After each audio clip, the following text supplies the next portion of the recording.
Cook and food থেকে সবাইকে স্বাগত জানাচ্ছি। আশা করি যে যেখান থেকে ভিডিওটি দেখছেন সবাই ভালো আছেন ও সুস্থ আছেন। আজকের ভিডিওটি না টেনে সম্পূর্ণ দেখে নেবেন, বন্ধুদের সঙ্গে শেয়ার করে দিবেন। 1 কাপ ছোলার ডাল নিয়েছি, ধুয়ে পরিষ্কার করে নিয়েছি। গ্যাস জ্বালিয়ে কড়াইয়ে জল দিয়ে দিলাম। ছোলার ডাল সেদ্ধ করে নেব। ঢাকা দিয়ে রেখে দিলাম 10 মিনিট। 10 মিনিট পর ফিরে এলাম।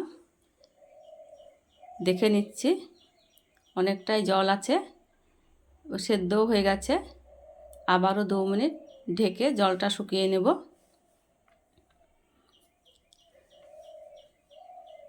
দু মিনিট পর ফিরে এলাম।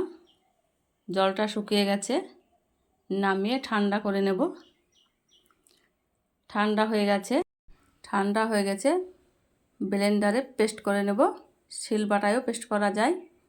পেস্ট করা হয়ে গেছে, একদম মিহি পেস্ট করে নিয়েছি। কড়াইয়ে ঘি দিয়ে দিলাম, 2টো তেজপাতা, এলাচ থেতো করে দিয়ে দিলাম।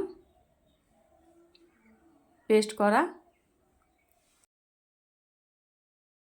করা ছোলার ডাল দিয়ে দিলাম। ঘিয়ের সঙ্গে ভালোভাবে নেড়ে নেব।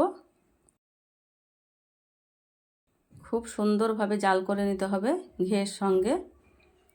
ভালোভাবে জাল করা হয়ে গেছে, কাঁচা গন্ধটাও কেটে গেছে। স্বাদ মতো চিনি দিয়ে দেব।